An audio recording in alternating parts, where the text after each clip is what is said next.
Immigration ਦੇ ਨਾਲ ਜੁੜੀਆਂ ਹੋਈਆਂ ਅਪਡੇਟਸ ਲੈ ਕੇ ਮੈਂ ਵਰੁਣ ਕੌਰ ਮਾਨ ਹਾਜ਼ਰ। ਸਤਿ ਸ਼੍ਰੀ ਅਕਾਲ, ਤੁਸੀਂ ਦੇਖ ਰਹੇ ਹੋ ਪੰਜਾਬ ਮੇਲ USA TV। ਕੋਵਿਡ-19 ਕੈਨੇਡਾ ਨੇ ਅੰਤਰਰਾਸ਼ਟਰੀ ਯਾਤਰੀਆਂ ਲਈ ਸਰਹੱਦੀ ਉਪਮਾਵਾਂ ਦਾ ਕੀਤਾ ਵਿਸਥਾਰ। ਕੈਨੇਡਾ ਦੇ ਵਿਦੇਸ਼ ਮੰਤਰੀ ਨੇ ਵਿਜ਼ਿਟਰ, ਸਪਾਊਸ ਤੇ ਵਰਕ ਪਰਮਿਟ ਵੀਜ਼ਿਆਂ ਲਈ ਹੋਈ ਦੇਰੀ ਨੂੰ ਲੈ ਕੇ ਸੰਸਦ ਨੂੰ ਘੇਰਿਆ। ਹੀਥਰੋ ਹਵਾਈ ਅੱਡੇ ਤੋਂ 30 ਉਡਾਣਾਂ ਹੋਈਆਂ ਰੱਦ। ਕੈਨੇਡਾ ਵਿੱਚ ਪੱਕੇ ਹੋਣ ਦਾ ਸੁਨਹਿਰੀ ਮੌਕਾ, ਸਰਕਾਰ ਨੇ ਵੱਧ ਤੋਂ ਵੱਧ ਲੋਕਾਂ ਨੂੰ PR ਦੇਣ ਦਾ ਕੀਤਾ ਐਲਾਨ।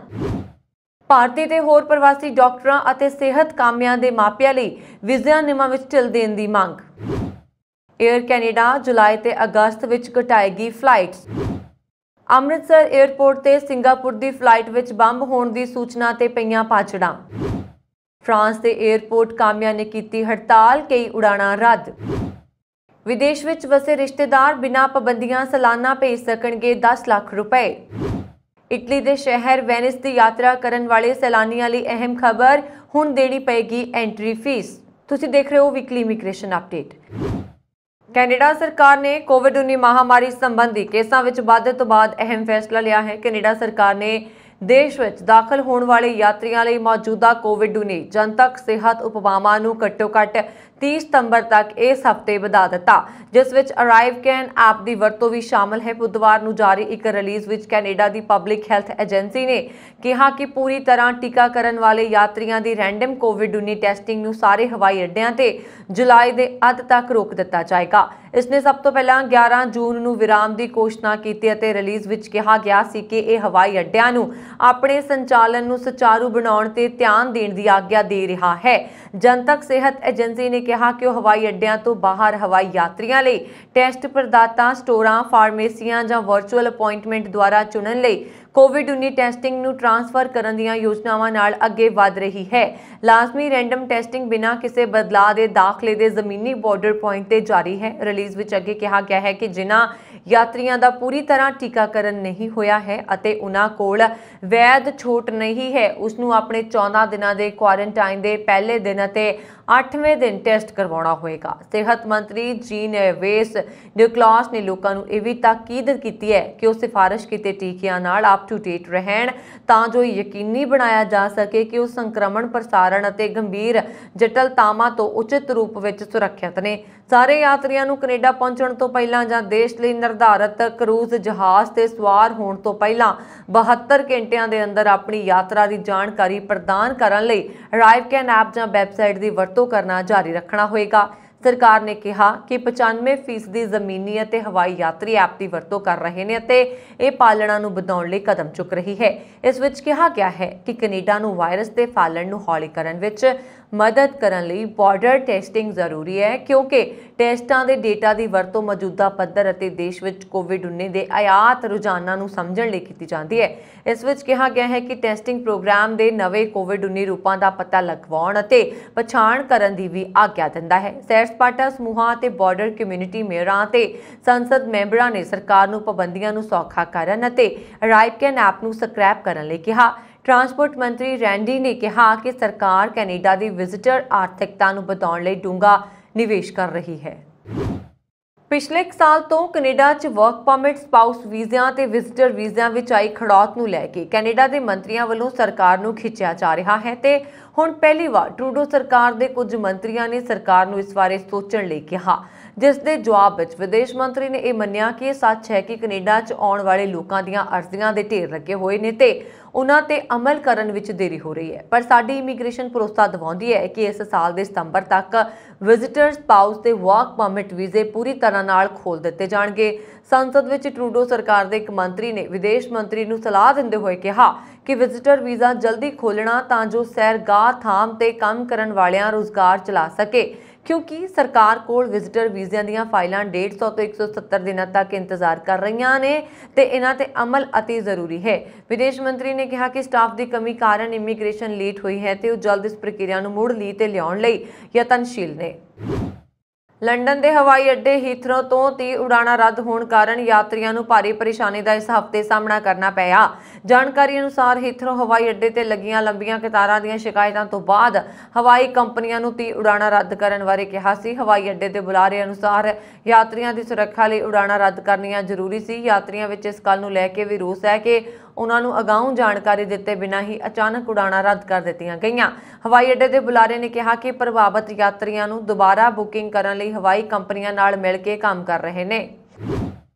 ਕੈਨੇਡਾ ਸਰਕਾਰ ਨੂੰ ਵੱਖ-ਵੱਖ ਖੇਤਰਾਂ ਵਿੱਚ ਬਿਹਤਰੀਨ ਕੰਮ ਕਰਨ ਵਾਲੇ ਹੁਨਰਮੰਦ ਲੋਕਾਂ ਦੀ ਲੋੜ ਹੈ, ਕਿਉਂਕਿ ਅੱਜ ਦੇ ਦੌਰ ਵਿੱਚ ਹਰ ਕੋਈ ਕੈਨੇਡਾ ਵਿੱਚ ਪੱਕੇ ਹੋ ਕੇ ਆਪਣਾ ਭਵਿੱਖ ਸੁਰੱਖਿਅਤ ਬਣਾਉਣਾ ਚਾਹੁੰਦਾ ਹੈ। ਇਸ ਦਿਨ ਕੈਨੇਡਾ ਸਰਕਾਰ ਵੱਲੋਂ ਵੱਧ ਤੋਂ ਵੱਧ ਲੋਕਾਂ ਨੂੰ PR ਦੇਣ ਦਾ ਐਲਾਨ ਕੀਤਾ। ਕੈਨੇਡਾ ਸਰਕਾਰ ਯੋਗਤਾ ਪ੍ਰਾਪਤ ਹੁਨਰਮੰਦ ਪੇਸ਼ੇਵਰਾਂ ਤੇ ਕਾਰੋਬਾਰੀਆਂ ਨੂੰ ਬਹੁਤ ਸਾਰੇ ਇਮੀਗ੍ਰੇਸ਼ਨ ਵਿਕਲਪ ਦੇਣ ਦੀ ਜਾਂ ਕੰਮ ਦੇਣ ਦੀ ਪੇਸ਼ਕਸ਼ ਕਰਦੀ ਰਹਿੰਦੀ ਹੈ। ਜੇਕਰ ਤੁਸੀਂ ਜਾਂ ਤੁਹਾਡਾ ਕੋਈ ਜਾਣਕਾਰ ਕੈਨੇਡਾ 'ਚ ਪੱਕਾ ਹੋਣਾ ਚਾਹੁੰਦਾ ਹੈ, ਇਹ ਸੁਨਹਿਰੀ ਮੌਕਾ ਹੈ, ਕਿਉਂਕਿ ਕੈਨੇਡਾ ਸਰਕਾਰ ਨੇ ਵੱਧ ਤੋਂ ਵੱਧ ਲੋਕਾਂ ਨੂੰ PR ਦੇਣ ਦਾ ਐਲਾਨ ਕੀਤਾ।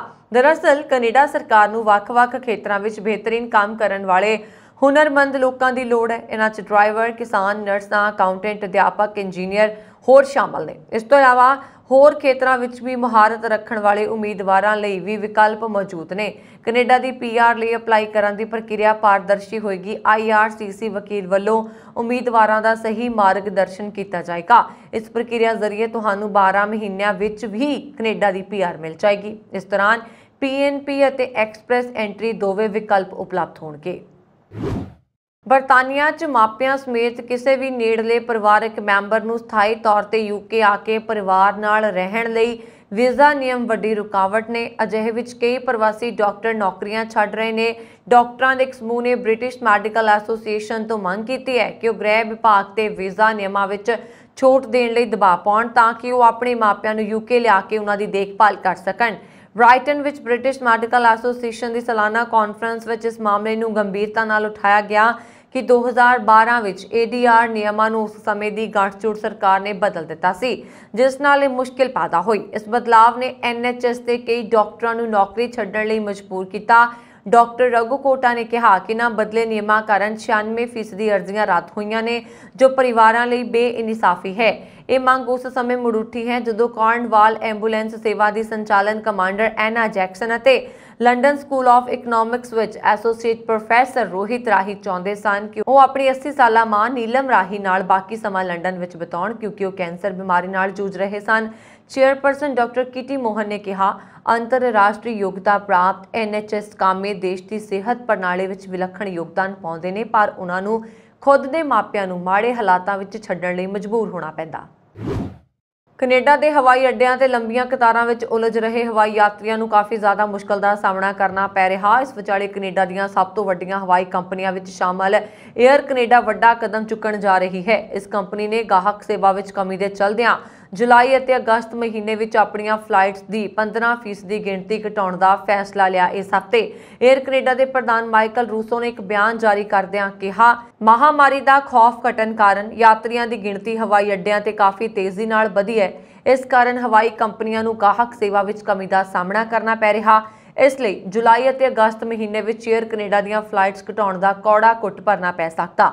ਏਅਰ ਕੈਨੇਡਾ ਦੇ ਇੱਕ ਬੁਲਾਰੇ ਨੇ ਦੱਸਿਆ ਕਿ ਜੁਲਾਈ ਅਤੇ ਅਗਸਤ ਮਹੀਨੇ ਵਿੱਚ ਏਅਰ ਕੈਨੇਡਾ ਦੀਆਂ ਪ੍ਰਤੀ ਦਿਨ ਲਗਭਗ 154 ਫਲਾਈਟਸ ਘਟਾਈਆਂ ਜਾਣਗੀਆਂ, ਜਦਕਿ ਮੌਜੂਦਾ ਸਮੇਂ ਇਸ ਕੰਪਨੀ ਦੀਆਂ ਪ੍ਰਤੀ ਦਿਨ ਲਗਭਗ 1000 ਫਲਾਈਟਸ ਚੱਲ ਰਹੀਆਂ ਨੇ। ਫਲਾਈਟਸ ਘਟਾਉਣ ਦਾ ਸਭ ਤੋਂ ਜ਼ਿਆਦਾ ਅਸਰ ਟੋਰਾਂਟੋ ਅਤੇ ਮੌਂਟਰੀਅਲ ਦੇ ਏਅਰਪੋਰਟਸ ਤੇ ਆਉਣ ਜਾਣ ਵਾਲੀਆਂ ਉਡਾਣਾਂ ਤੇ ਪਏਗਾ। ਨਵੀਆਂ ਤਬਦੀਲੀਆਂ ਨਾਲ ਇਹਨਾਂ ਫਲਾਈਟਸ ਦੀ ਫ੍ਰੀਕੁਐਂਸੀ ਘਟਾ ਦਿੱਤੀ ਜਾਏਗੀ। ਇਸ ਦਾ ਮੁੱਢਲੇ ਤੌਰ ਤੇ ਸ਼ਾਮ ਨੂੰ ਅਤੇ ਦੇਰ ਰਾਤ ਚੱਲਣ ਵਾਲੇ ਹਵਾਈ ਕੰਪਨੀ ਦੇ ਛੋਟੇ ਜਹਾਜ਼ਾਂ ਤੇ ਜ਼ਿਆਦਾ ਅਸਰ ਪਏਗਾ।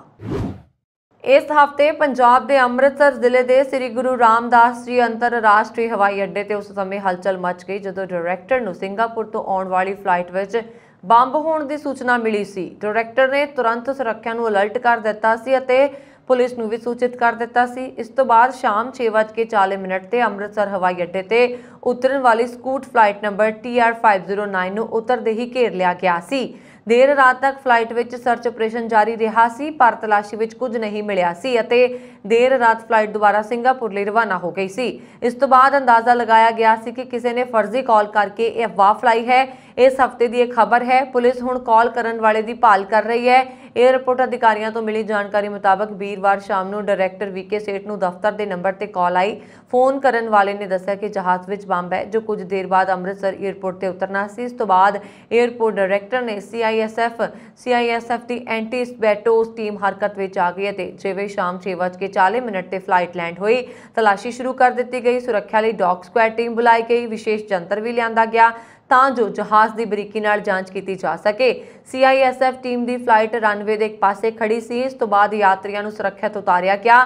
ਯਾਤਰੀਆਂ ਤੇ ਉਹਨਾਂ ਦੇ ਸਮਾਨ ਦੀ ਚੈਕਿੰਗ ਸ਼ੁਰੂ ਕਰ ਦਿੱਤੀ ਗਈ ਸੀ ਔਰ ਬਾਅਦ ਵਿੱਚ ਬੰਬ ਨਹੀਂ ਮਿਲਿਆ ਸੀ।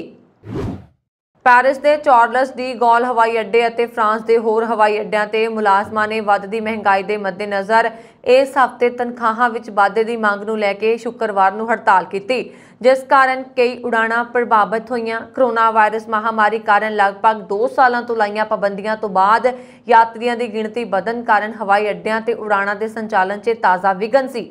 ਦੇਸ਼ ਦੀ ਨਾਗਰਿਕ ਹਵਾਬਾਜ਼ੀ ਅਥਾਰਟੀ ਨੇ ਕਿਹਾ ਕਿ ਪੈਰਿਸ ਦੇ ਚਾਰਲਸ ਡੀ ਗੌਲ ਅਤੇ ਔਰਲੀ ਹਵਾਈ ਅੱਡਿਆਂ ਤੇ ਸ਼ੁੱਕਰਵਾਰ ਸਵੇਰੇ 7 ਵਜੇ ਤੋਂ ਦੁਪਹਿਰ 2 ਵਜੇ ਦੇ ਵਿਚਕਾਰ 17% ਉਡਾਣਾਂ ਰੱਦ ਕਰ ਦਿੱਤੀਆਂ ਗਈਆਂ। ਇਹ ਮੁੱਖ ਤੌਰ ਤੇ ਛੋਟੀ ਦੂਰੀ ਦੀਆਂ ਉਡਾਣਾਂ ਸੀ।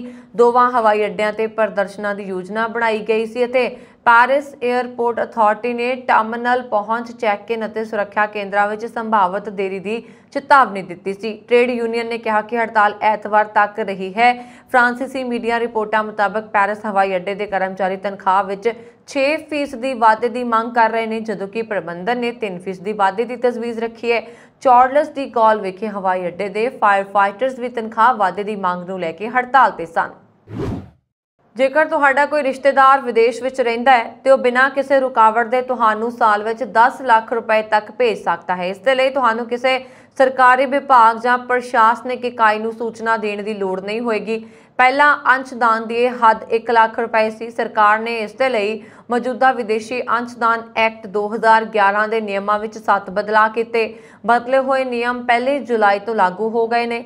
ਨਵੇਂ ਨਿਯਮਾਂ ਦੇ ਨਾਲ ਕੇਂਦਰੀ ਗ੍ਰਹਿ ਮੰਤਰਾਲਾ ਵੱਲੋਂ ਇੱਕ ਗਜ਼ਟ ਨੋਟੀਫਿਕੇਸ਼ਨ ਜ਼ਰੀਏ ਸ਼ੁੱਕਰਵਾਰ ਦੀ ਰਾਤ ਵਿਦੇਸ਼ੀ ਅੰਸ਼ਦਾਨ ਸੋਧ ਨਿਯਮ 2022 ਨੂੰ ਨੋਟੀਫਾਈ ਕੀਤਾ ਗਿਆ। ਨੋਟੀਫਿਕੇਸ਼ਨ 'ਚ ਗ੍ਰਹਿ ਮੰਤਰਾਲਾ ਨੇ ਇਹ ਵੀ ਕਿਹਾ ਕਿ ਜੇਕਰ ਵਿਦੇਸ਼ੀ ਅੰਸ਼ਦਾਨ ਦੀ ਰਕਮ 10 ਲੱਖ ਰੁਪਏ ਤੋਂ ਜ਼ਿਆਦਾ ਹੋਏਗੀ ਤਾਂ ਪ੍ਰਾਪਤਕਰਤਾ 90 ਦਿਨਾਂ ਅੰਦਰ ਉਸ ਦੀ ਸੂਚਨਾ ਸਰਕਾਰ ਨੂੰ ਦੇ ਸਕਦਾ ਹੈ। ਪਹਿਲਾਂ 30 ਦਿਨਾਂ 'ਚ ਹੀ ਸੂਚਨਾ ਦੇਣ ਦੀ ਤਜਵੀਜ਼ ਸੀ। ਇਸ ਦੇ ਲਈ ਨਿਯਮ 6 ਵਿੱਚ ਬਦਲਾਅ ਕੀਤਾ ਗਿਆ। ਵਿਦੇਸ਼ੀ ਚੰਦਾ ਪ੍ਰਾਪਤ ਕਰਨ ਵਾਲੇ ਸਾਰੇ ਗੈਰ ਸਰਕਾਰੀ ਸੰਗਠਨਾਂ ਨੂੰ FCRA ਤਹਿਤ ਰਜਿਸਟ੍ਰੇਸ਼ਨ ਕਰਨਾ ਲਾਜ਼ਮੀ ਹੋਏਗਾ। ਇਸੇ ਤਰ੍ਹਾਂ ਵਿਦੇਸ਼ੀ ਅੰਸ਼ਦਾਨ ਨਾਲ ਸੰਬੰਧਿਤ ਬੈਂਕ ਖਾਤਿਆਂ ਨਾਲ ਜੁੜੇ ਨਿਯਮ 9 'ਚ ਵੀ ਬਦਲਾਅ ਕੀਤਾ ਗਿਆ ਹੈ। ਜੇਕਰ ਵਿਦੇਸ਼ ਤੋਂ ਮਿਲਣ ਵਾਲੇ ਪੈਸੇ ਤੇ ਉਸ ਦੀ ਵਰਤੋਂ ਨਾਲ ਜੁੜੇ ਬੈਂਕ ਖਾਤੇ 'ਚ ਕਿਸੇ ਤਰ੍ਹਾਂ ਦਾ ਬਦਲਾਅ ਕੀਤਾ ਜਾਂਦਾ ਹੈ ਤਾਂ ਸੰਬੰਧਿਤ ਵਿਅਕਤੀਆਂ, ਸੰਗਠਨਾਂ ਜਾਂ NGO ਨੂੰ ਕੇਂਦਰੀ ਗ੍ਰਹਿ ਮੰਤਰਾਲੇ ਨੂੰ ਇਸ ਦੀ ਸੂਚਨਾ 45 ਦਿਨਾਂ ਅੰਦਰ ਦੇਣੀ ਹੋਏਗੀ। ਪਹਿਲਾਂ ਇਹ ਸਮਾਂ 30 ਦਿਨ ਦਾ ਸੀ।